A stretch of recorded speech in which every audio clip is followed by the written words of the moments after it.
Halo semuanya, selamat datang di episode kali ini. Hari ini kita akan mengupas cerita seru yang jarang diketahui banyak orang. Sebuah kisah yang tersembunyi di balik bumbu dapur yang sering kita gunakan. Ceritanya ada di Carita Purwaka Caruban Nagari, sebuah naskah kuno yang menyimpan banyak rahasia sejarah dan berhubungan dengan bumbu dapur favorit kita, terasi. Menurut sejarah, terasi pertama kali dibuat oleh Ki Danusela dan istrinya Nyi Arumsari. Mereka adalah pasangan yang sangat kreatif dan inovatif dalam menciptakan bumbu masakan. Mereka menemukan cara mengolah rebon, yaitu udang-udang kecil, dengan menumbuknya bersama nasi, garam, dan beberapa bahan rahasia. Proses ini memerlukan ketelitian dan kesabaran, tetapi hasilnya sangat memuaskan.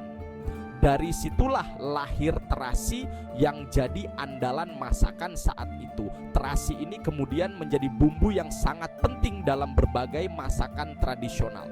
Tapi ceritanya nggak berhenti di situ saja.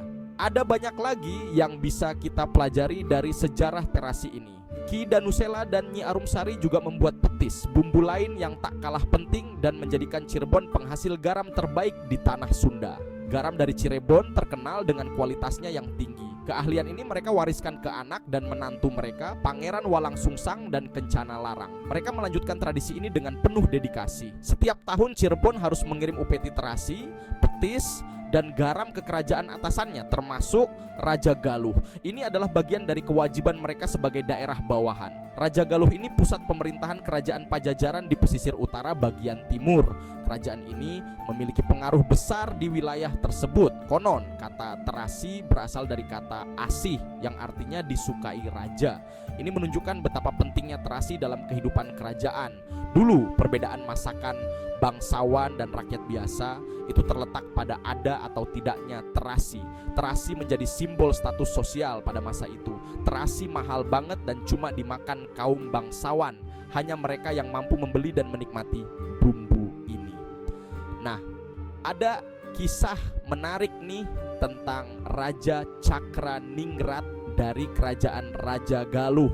Kisah ini menunjukkan betapa pentingnya terasi dalam kehidupan sehari-hari raja. Suatu hari pas lagi makan, dia merasa makanannya nggak enak sama sekali.